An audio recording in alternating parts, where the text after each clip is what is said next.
Hello and welcome to my channel, Courageous Communication. I am so excited about today's guest. She is a young lady who is well spoken and has a wonderful outlook on life.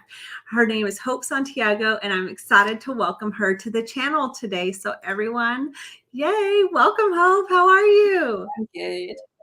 Good. I'm glad to have you here. Are you excited to be here? Yes, I am very excited. Okay. Are you a little nervous to be here? A little bit. Yeah, it's okay. It's very natural to be a little nervous, so don't worry about that. But Hope, we were able to talk before the broadcast, and so I learned a lot about what was going on in your world and in the here and now, but also back in the past. So I kind of just want you to take us back to, the early days. And so tell us about your story, and then we will just kind of jump in with you as we see fit. Okay. Okay, All sounds good. right. So, my name's Hope, and I was born with a rare disability called cardio regression syndrome. And that is basically where my spine stopped developing at a certain point, and everything from that bottom down, I don't really have, and I can't use it. And so, a little bit about like my younger life, I guess.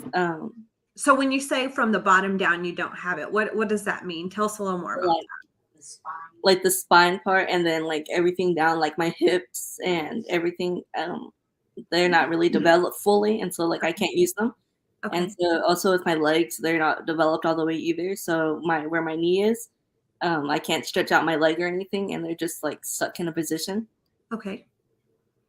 So this has you in a wheelchair Yes, I have been in a wheelchair ever since birth, basically. ever since birth. Okay. So that's a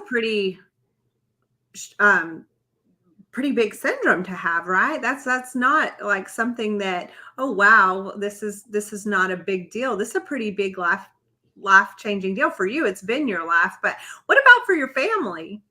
You know, um, they've been really supportive about it, and like ever since I was born, they've been there for my life, been there for me, and it really didn't change anything because they treated me as a normal kid, just like their other two kids, and they never stopped me from doing anything that I wanted to do, and so they've been there, and it's really great. Good. Now, you told me a lot about the fact that when you were young, you had to go to a lot of doctor's appointments. You want to tell us a little bit about that regimen? Yeah, so like when I was first born, I had to go like every couple weeks, and it was really hard for my family. But like the stories I've heard, because I don't remember as much. My mom used to fly over there by herself with me, and Where were you flying to? I would fly over to Dallas, is Uh, where I would go Okay. to Scottish Rite Hospital. It's a really good hospital, Yeah. and like I would just go there mainly for like my checkups and to see if everything is going okay and if Mhm. anything is like wrong. And like most of the time, nothing was wrong. And once I started getting older, like the visits started being less, and so now I haven't been to the doctor in a while, and everything is going great still. Yeah. Okay, good. All right. So tell us a little bit about growing up and how this syndrome affected that or didn't affect it. So growing up here, because I'm in a small town, everyone knows me and I know everyone. And growing up, it wasn't really that hard because I had a lot of support from like the town, and I made a lot of friends in school, and they always had my back. And they would always tell me like, "Oh, you're so cool." And like sometimes I think it's funny because sometimes they tell me that they forget I'm in a wheelchair, and Right. so they don't. I'm glad that they don't see me as for my wheelchair; they just see me from me. Uh-huh. And so like yeah. Do you ever kind of have that same effect, like because it's been just your life forever, that you forget as well that you're maybe a little different than everybody else? Sometimes I do, and, like, I have to remind myself, like, "Okay, like, you're in a wheelchair, there's certain places you can't go because the it's hard to get through." Mhm. Yeah. Okay. Well, I wondered that because sometimes, that's just a part of who you are, right? For you. And because you've grown up in such a smaller community, that would mean that kind of everyone kind of knows everyone, like you said. When you go out different places where maybe people don't know you and or haven't met you before and you're meeting new people, do you notice then that, oh, and then it kind of reminds you too that you're a little different? Sometimes because like I know like they don't know me, so I'm just like, oh wait, this person doesn't know me, so I kind of need to remind myself. Right. Absolutely. Absolutely. Well, talk about some of the things that you endured while you were kind of moving through that younger stage and the early part of the care. You talked about some therapy, some different things that were important to you that you had to do. Yes, so like when I was younger, I used to do physical therapy, and I didn't do it for that long because I didn't need it as much, and so I did that, and I didn't really do much because I didn't really need as much help. So Mhm. I was very independent. So yeah.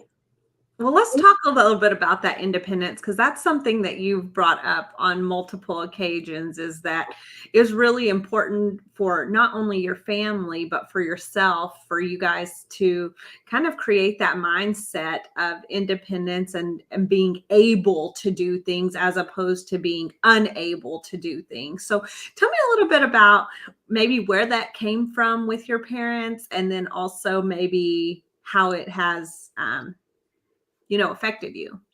Like it kind of just came in, just like I don't really remember when because it's been a while. But I'm really glad that they taught me to be really independent because like when I get older, into adulthood, I'm gonna be able to be independent for myself, and I'm not gonna be able to like have to depend on someone else to help me. And so I think that that's really good for me. Yeah, absolutely, absolutely. I think that's awesome. Um, Speaking of independence, you have some pretty independent uh, activities that you're involved in right now in school. Yes, because Yes. I know you said you're a senior in high school, but you've been involved for a while in some school things. So tell us a little bit about what you're involved in at school. So right now I'm involved with track, band, and a group, like a girl group called Juniorettes. And for my track, I've been in track ever since my seventh grade year. And for band, I've been doing that plus twirling ever since my freshman year. Okay, so tell us a little bit about what you compete in track. So in track for the school, I just do the 100 and the 400 because those are the only two the races that we could do because the UIL kind of like let us do those two. And for my, I do like um, Hold on. Go back. They're the only 2 races because that's the only 2 things that the UIL would permit? Yes, because there is a lady, her name is Wendy Gumber, and she actually got this racing into the school. Mhm. And, they kind of just only let us do those two, and they let us do shot put, but I don't do shot put because I only like the racing as much. Yeah. And we're trying to get more races in, but it's kind of hard because the UIL doesn't see us as, like, I don't know how to say it, like, Like, it's important for it to allow you to guys to participate? yes, basically. Yeah, let's just say what it is, right? Okay. So how could people help with that cause? Like, I mean, realistically, if this is something that you know, could change some minds up at UIL. Uh, how could people do that? Do you know? We can go up to like the UIO board and actually show them like what we do and like that it's actually I think it's important for other people to see what we do. And it would allow us to do more races and I think it would be a little bit more funner at state, when we go.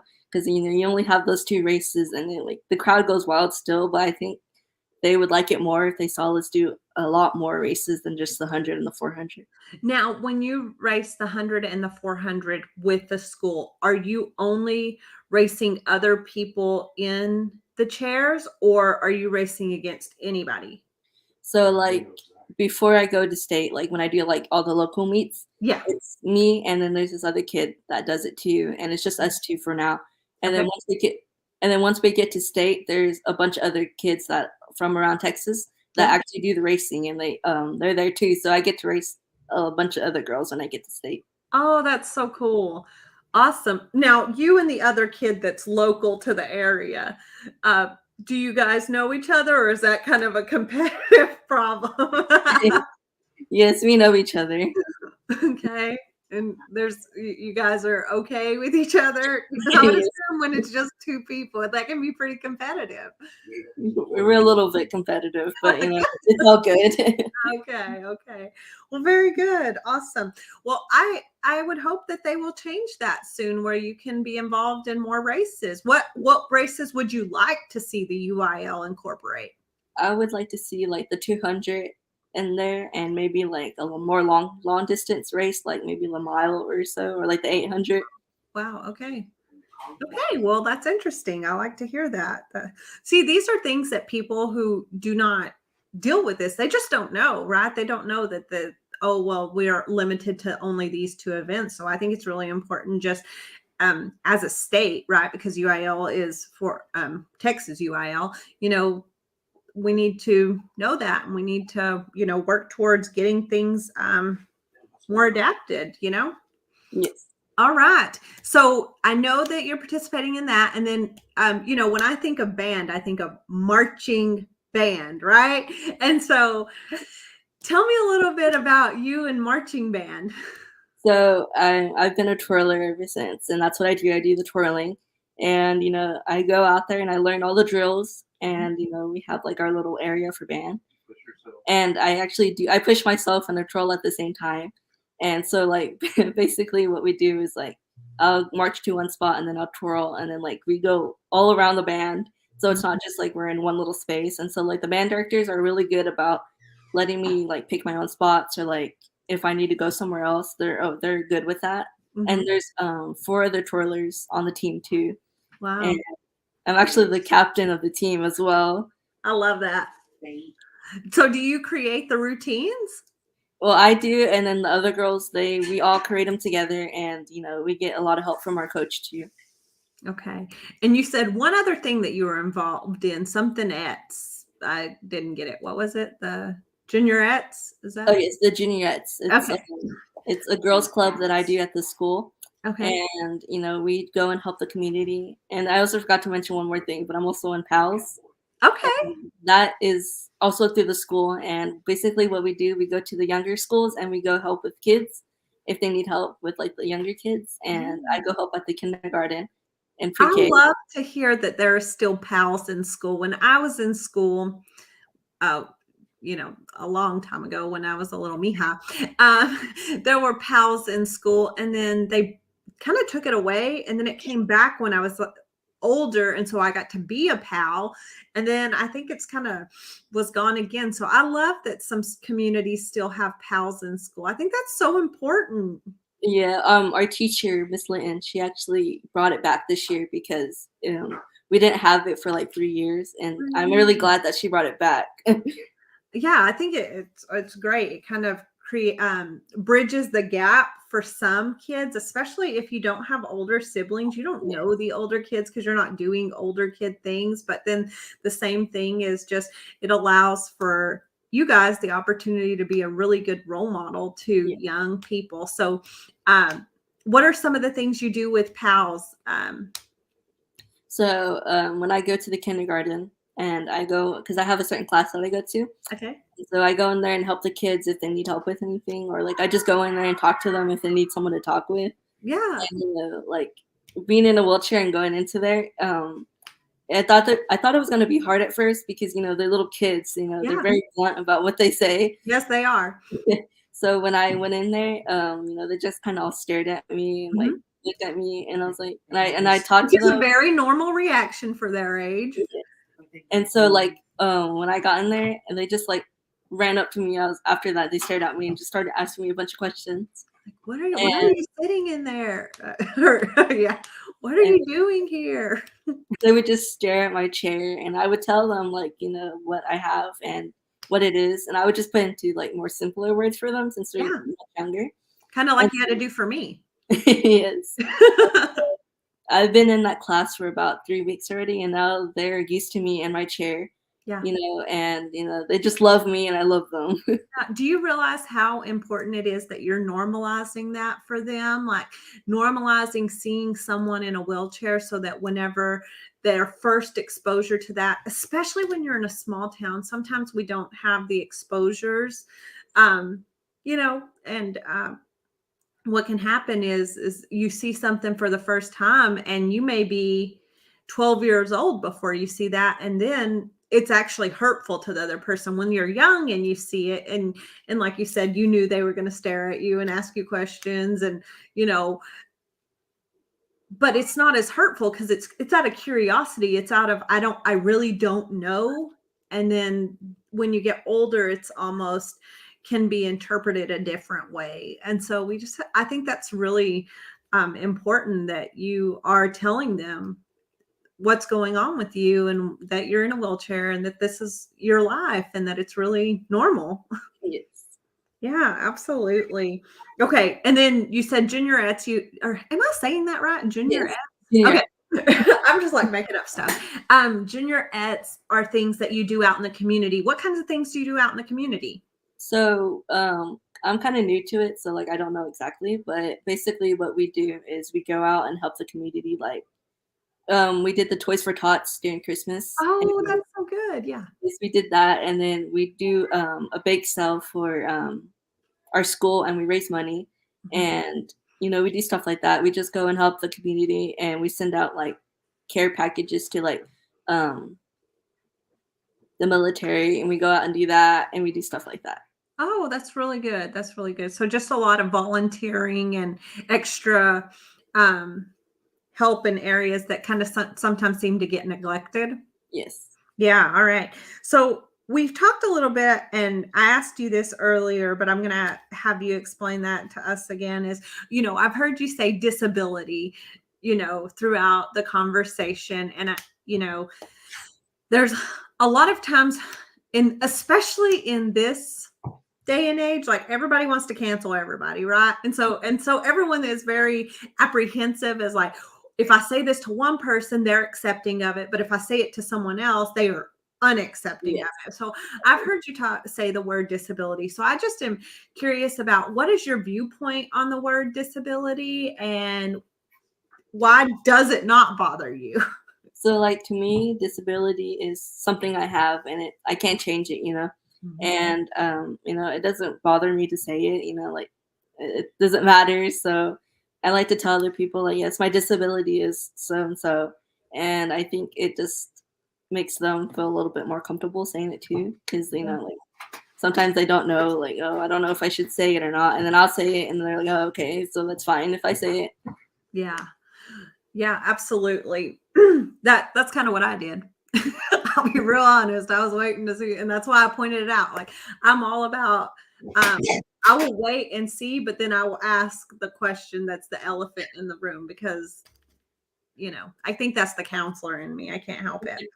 Um, we also talked about the fact that you have a very adaptive mindset, right? Because this situation could have been really easy for you to be put in a box and said, "Oh, well, you can't do this. You're not going to be able to do that. This is not this is not for you," right?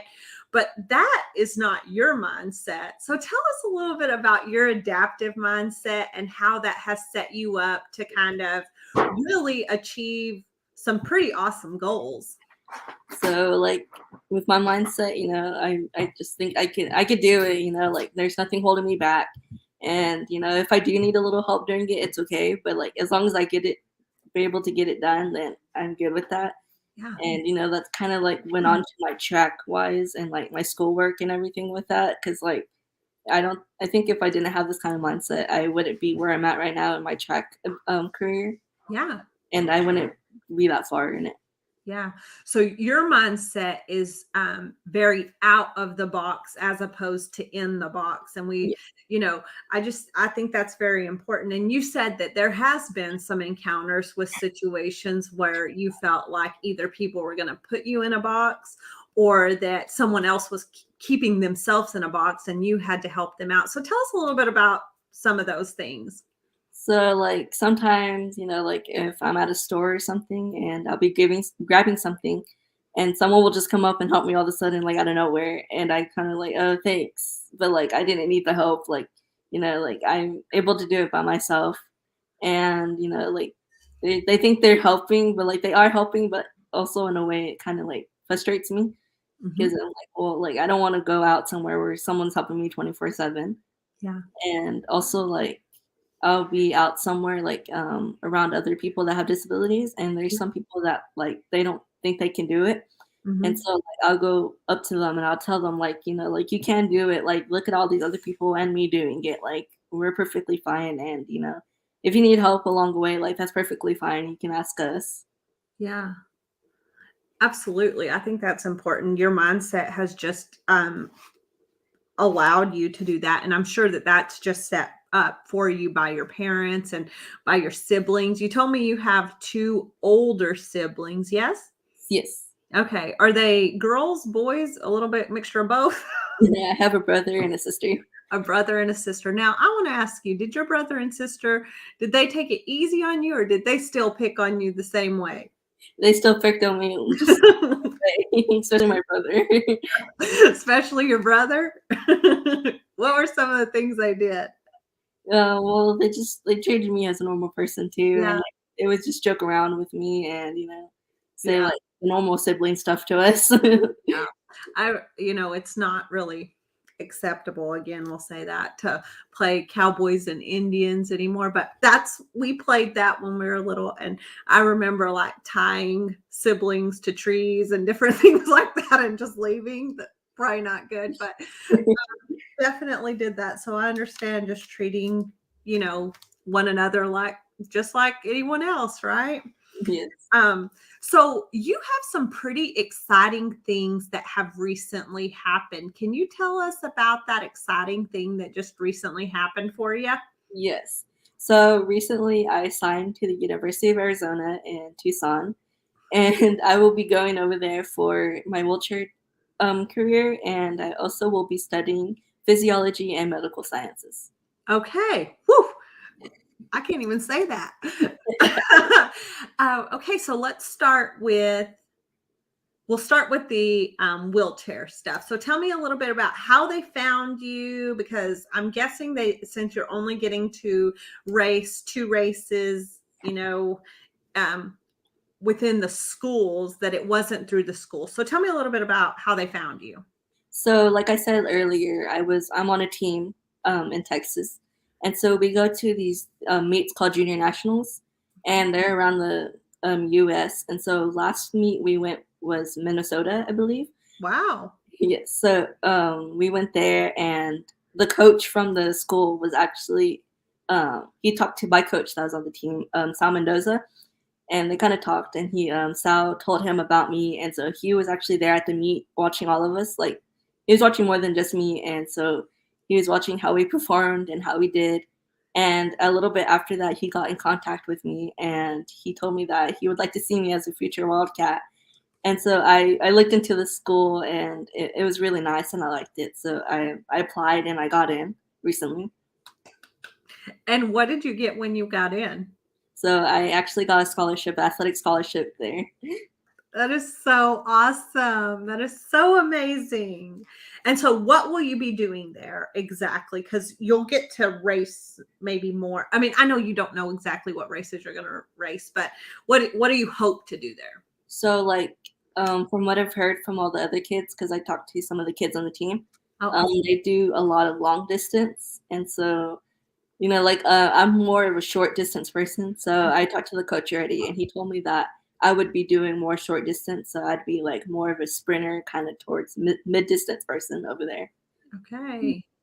And that is something that your heart desires? Yes. Oh, that's so cool. And so that independent living is definitely going to have to kick in because you're going to go to Arizona all by yourself?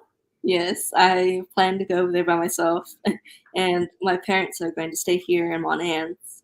So, Okay. like, whenever, like, I have spring break or whatever, I'll be coming down here, and I'll be with them.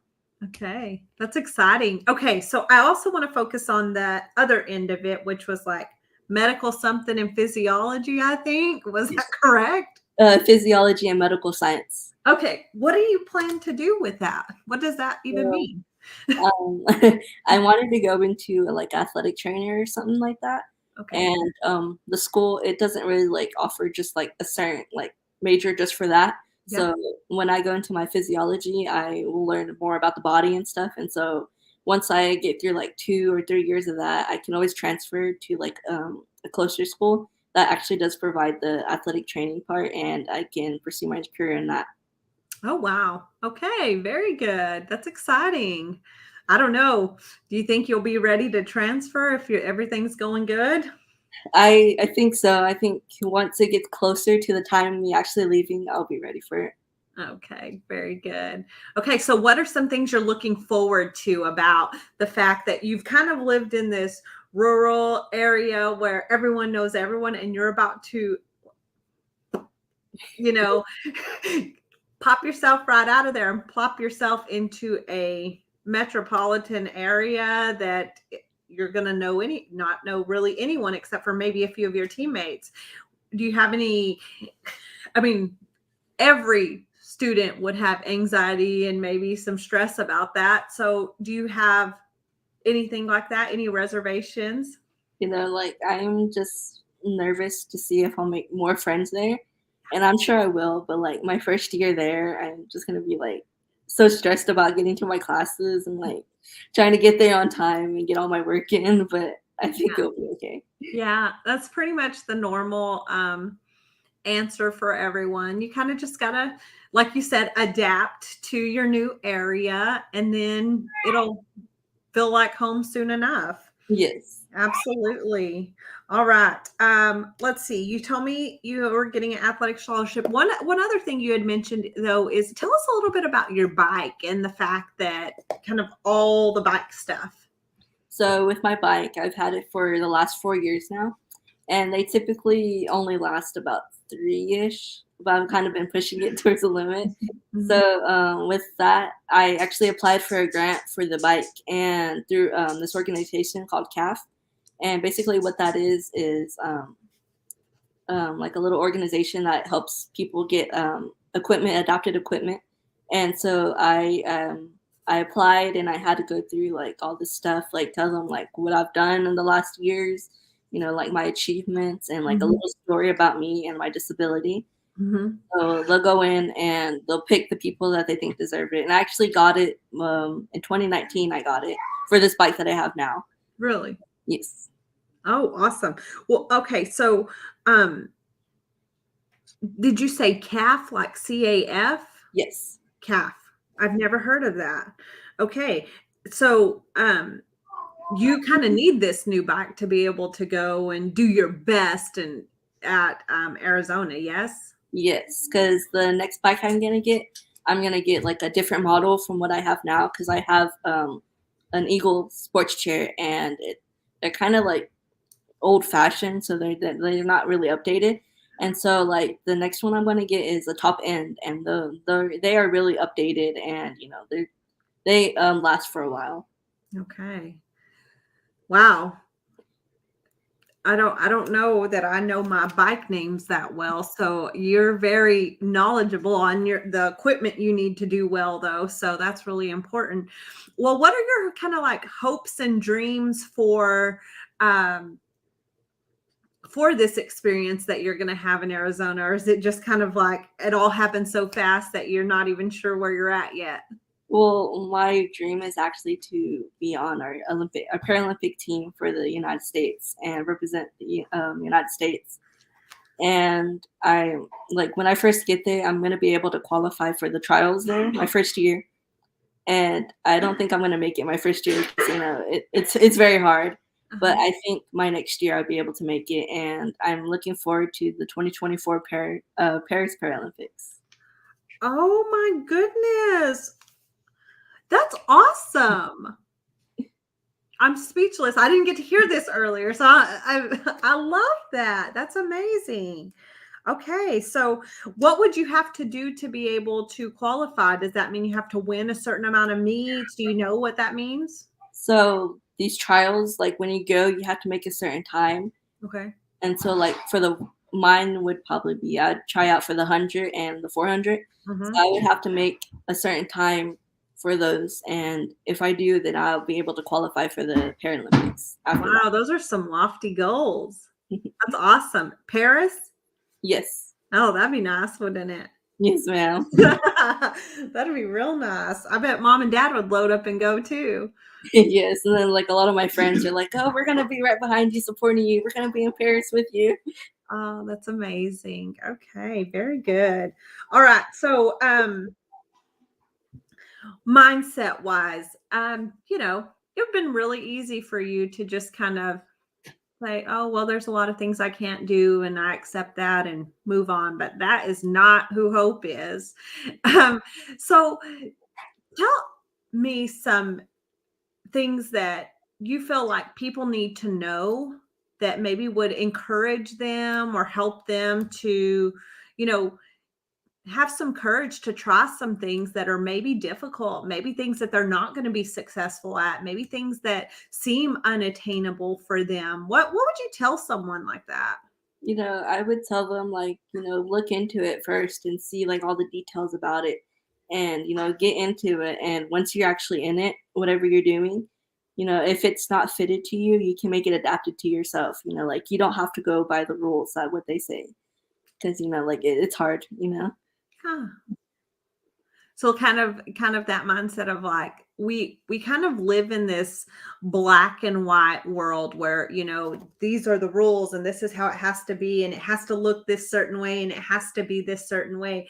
But what you've learned to do is say, I'm not in the black and white. I'm going to work with colors and I'm going to do this and I'm going to do that and I'm going to achieve the same task but get there a lot of different ways than how you're going to get there. Yes, so, like, basically, like, even if it's, like, kinda going out of my way, I'll still do it as long as I get to the finished product. Really? Give me an example of something that really was something that was hard for you. It took a lot for you to be able to get there, but it was something you still felt like you needed to do. So, a perfect example is my twirling. Mhm. Like, when I was in junior high, I tried out my 2 years there, and the band directors before the ones we had there, they they didn't, like, let me be on the team or anything because they just didn't see, like, they didn't think I could do it. But I tried again my freshman year because we had new band directors coming in, and, they were really supportive, and I went and tried out, and I was on the team my freshman year. And so with that, marching band came in, and I was a little like nervous to see how it'd go because it was my first year doing it. But like I just told the band directors, I was like, "Well, is it okay if I'm here and here and I can do what I want?" And they were like, "Yeah, you could do that," but they were kind of like hesitant to like let me do it because I Mhm. didn't know. But like I kind of did it anyways because I was out there on the field and I kind of just did whatever I wanted. Yeah. And they didn't really care, but, like, at the same time, they're kinda like, "Well, we want you over here," and I was like, "Well, it's hard for me to go over there, so I'm gonna stay here and do what I want." Yeah. I love that. So you really had to learn how to advocate for yourself, like be your own advocate. Yes. Um, was that something that your parents also required of you? Like they were like, "No, we're not going to go up there and deal with it for you. You need to deal with it." Well, they Or taught me. they would to a certain extent, but they also wanted you to do some of it. Yes, they taught me a lot how to, like, speak up for myself and stand up for myself and, like, tell Mhm. people, what I need or do stuff like that. Well, I just think it's so important because in a world that is in a deficit of being able to discuss what it is that we need, like to be able just to say, I need this. That's actually like your superpower. Like you don't, you're just like, no, this is exactly what I need. Yes. That's that's so counter current society. And I think it's great. I think that that could be something that you speak to people on as well and talk to people about and encourage them with is just, ask for what you need. Be really honest and evaluate what it is that you need and ask for it. Yes, because like I used to be like a really nervous person, Oh, and when I was younger, mhm. and I'd be scared to ask for things that I needed. But like once I started getting older, I started realizing, well, like I need to tell these people like, or I need to do what I need to do because like if I don't, I'm not gonna get anywhere. And I just like other people, they shouldn't be scared to tell other people what they need or like how they need to do it. They should just go Yeah. out there and do it. Well, I just think that that's such an important thing you just said, that at some point you were kind of timid about that, right? There was something there, a barrier to like getting what you needed. And eventually it clicked that if I don't do this, no one else is going to do it and no one else is going to help me. They're not going to know what I need, right? Yes. And what age do you think that was, that it finally like was like, yeah, I've got to do it. I've got to speak up for myself. I've got to say something. I was probably around in my teens, like I would say 15, 16, Mhm. around there, where it started like coming to me like, okay, like I need to do this. Yeah. I wanted to ask you because I know that there are vehicles that you can like drive in a different way. Do you drive? No, I do not drive yet. We've kind of pushed it aside because it's really expensive That's to what get I've the heard. vehicles, and like I don't really necessarily need to drive myself around right now because like I have Yeah. my parents. But like once I get like out in the real world, once I get to college, everything's gonna be right there, so I don't really need to like drive yet. But like Yeah. I think once I like towards my last 2 years of college, I'll probably start learning. Okay. Are you excited about that? Or was that another thing that was like a deferred kind of thing where you saw like maybe people in your age group and everything, they were doing that, and then that was something that wasn't necessarily something you were doing? Yes, like I've actually been wanting to drive for a very long time, but like I understand that like it's very hard to get the controls. And Mhm. so I've kind of just pushed it away and I'm like, I'm not too worried about it right now. Yeah, yeah.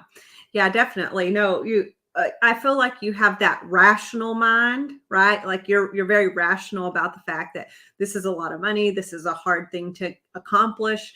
Um, versus like staying on the emotional, like, oh, all my friends are doing it and they get to do this and I don't get to do that. Cause I'm sure throughout your life that has been a theme. Yeah. There's been things that probably they've been able to do, like they hop over the fence or whatever it is that, and you're just like, okay, well, I'll meet you around the side, whatever. So Yes, just like even like the driving wise, like a lot of my friends drive already, but like they offer to take me places too and they don't so like you're your personal chauffeur. yeah, so like they don't get mad about taking me anywhere because Yeah. like we're really close. And so I Yeah. think that's really good. Yeah, absolutely. And you will. You'll get there to college and you'll meet your people, and you know, just like you said, everything in a college is kind of um you're able to get to it. You can just take your bike and do what you need to do. Um all right. Well, is there anything else that you would like to share with us? Any words that you would like to leave anyone with? Just encouragement um, that you would like to share? I would like to share like you can do whatever you want. You can accomplish what you want to accomplish, whether you're able-bodied or not. You can get to that place if you just have the right mindset and you have the people around you that support you. Yeah, absolutely. You're very blessed to have people who support you and are surrounding you with nothing but encouragement and challenging you. Because I'm sure that that's how you began to challenge yourself, when it's all said and done. So that's really very, very interesting. I'm so excited. So, oh, I wanted to ask, so you'll be going to state though, right? Like, Yes, I will be going. Actually, I'll be going to state for twirling this year, and I'll be going for a track. oh, tell me about what is state twirling? I've never heard of that. So it's called solo and ensemble, and it'll be in Pflugerville. And basically, I'll be going for a solo, and I'll be going for a team ensemble. Oh, wow.